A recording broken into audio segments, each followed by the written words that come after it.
Армысыздар, құрметті көрермендер және бұқаралық ақпарат құралдарының өкілдері. Шымкент қаласының өңірлік коммуникациялар қызмет алаңынан тікелей көрсетілімді бастаймыз. Құрметті бақ өкілдері, бүгінгі баспасөз конференциясында Шымкент қаласының ауыл шаруашылығы және ветеринария саласындағы жұмыспен жетістіктер және алдағы жоспарлар туралы сөз қозғайтын боламыз. Бүгінгі медиа алаңымыздың қонағын таныстырып өтейін. Мекенбаев Талғат Тойлыбайұлы, Шымкент қаласы ауыл шаруашылығы және ветеринария басқармасы басшысының міндетін атқарушы. Қош келдіңіз, Талғат Тойлыбайұлы. Сөз өзіңізге беріледі. Баршаңызға қайырлы күн. Агроөнеркәсіп кешенін дамытудың ұлттық жобасы аясында қалада 12 индикатор бекітілген. Аталған көрсеткіштерге жеткізу мақсатында бірқатар іс-шаралар биылғы жылы атқарылатын болады. Ауыл шаруашылығы дақылдары биыл 26,5 мың гектар өнімділік жетіп, өнімділік 86 мың тоннаны құрайтын болады. Сонымен қатар 8,5 мың тонна ет, 52,5 мың тонна сүт және 160 миллионнан аса жұмыртқа өндірілетін болады деп күтілудеміз. Ауыл шаруашылығы саласына инвестиция тарту бойынша былтыр 16 жоба жүзеге асырылса, 2024 жылы 16 миллиард теңгені құрайтын 14 инвестициялық жоба жүзеге асыру жоспарлануда. Атап айтқанда, бұл 3 көкөніс сақтау қоймасы, 3 тауарлы сүт фермасы, 2 сүтті қайта өңдеу цехы, құс шаруашылығы, мал азығы, көкөніс қайта өңдеу, мал бордақылау алаңы және бір жылыжай кешені жоспарлануда. Бүгінгі күнде қалада көлемі 139 гектар құрайтын жылыжай кешендері тіркеліп, жыл сайын 15 мың тонна жуық өнім жиналуда. Осы бағытта дамыту мақсатында Түркиялық Аларка холдинг компаниясымен бірлесе бірінші кезеңде 100 гектар аумақта жылыжай салу жоспарланып отыр. Сондай-ақ айта кететін жай, жылыжай құрылыс жұмыстарына кеткен шығындардың 30% субсидияланып, ал коммуналдық шығындарының әр гектарына 4 миллион теңгеден 8 миллион теңгеге дейін мемлекеттік қолдау көрсетіледі. Бүгінгі таңда тұрақтандыру қорының айналу механизмі аясында 8,7 миллиард теңге қарастырылған. Сонымен қатар қала аумағында 80-ге жуық сауда орындарында әлеуметтік маңызы бар азық-түлік тауарларын белгіленген бағада сатылады. Бағаны қадағалау және делдалдық қызметті шектеу мақсатында құзырлы мемлекеттермен арнайы комиссия құрылып, жыл басынан 17 комиссия отырыстары өтті. Нәтижесінде 219 сауда субъектілерінде тауарлардың 15%-лық сауда үстемесін сақтамаған 128 кәсіпкерге әкімшілік хаттамалар толтырылды. Қала аумағында жануарлар мен адамға ортақ асық қауіпті 29 түрлі ауруға қарсы 240 мың бас ауыл шаруашылығы жануарларына диагностикалық зерттеулер және 14 түрлі жұқпалы ауруларға қарсы 1,4 миллион аса профилактикалық екпе жұмыстарын жоспарлануда. Қазіргі жоспар бойынша барлық жұмыстар басталып атқарылуда, ал кенелерге қарсы энзотиялық іс-шаралар бар.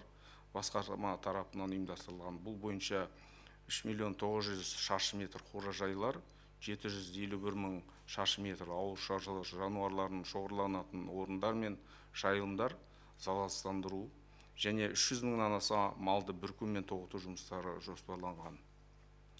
2023 жылы 649 адам тіркелген осы факт бойынша, кене шағу бойынша.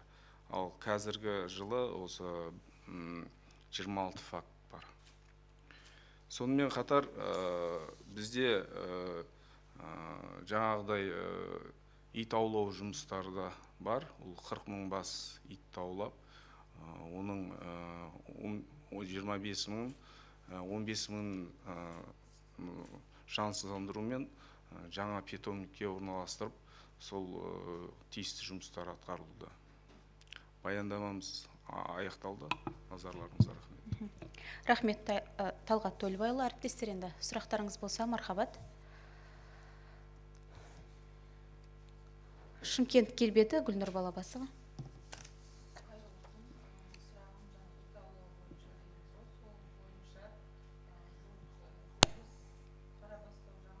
Елді мекенінен келіп түскен екен сұрақтар. ветеринария бөліміне қанша хабарлассақ та келіп ит ауланбай жатыр дейді тұрғындардың сауалы.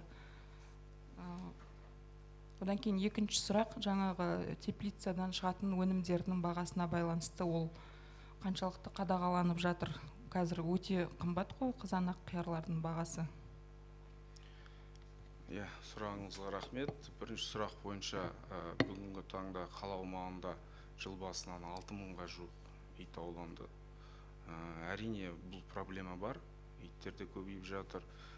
Бұл бір жағынан біздің тұрғындарға осы арқылы өндеу тастағым келеді, өзінің жануарларына, үй жануарларына жауаптылықпен қараса шығарып жібереді көбісі. Күнделікті ит 50-ден 100-ге дейін ит ауланады. Сонда да енді қазір заң бойынша, енді бұрын білесіздер, иттерді жансыздандыратын едік, қазір оған тыйым салынады. Ол иттерді жаңағыдай кастрация жасалып, қайтып сол мекенде орнына апарылады ол иттерді. Жансыздандыруға болмайды. Бірақ әрине 109 бізде колл-центр бар, арнайы осы ветеринарлық қызметтің телефондары бар. Оларға түскен жауаптар, сұрақтар жауапсыз қалмайды. Сол ауыл туралы мәлімет бар ма сізде? Жалын елді мекені? Нақты сол ауыл туралы жоқ. Қазір берсеңіз хабарласады, бүгін ғана хабарласып барып, өзіңізге жауабын жолдаймыз. Өйткені күнделікті айтып жатырмын ғой, 50-ден 100-ге дейін заявка ит ауланады, заявкалар көп. Оның бәрінен әрқайсысы түрлі мекендерден, елді мекендерден. Ал жаңағы көкөністің бағасын айта кетсек, әрине біз осы жақында көрдіңіздер, бізде 19 түрлі тауар бар, әлеуметтік тауарлар. Солардың бағалары қадағаланады міндетті түрде, шекті бағалар қойылған. Оның ішіне енді өкінішке орай жаңа сіз айтқан қияр және помидорды айттыңыз ғой, олар кірмейді. Бірақ 19 тауардың шекті бағасы белгіленіп күнделікті қадағаланады. Егер ол шектен асса, біз айыппұл саламыз.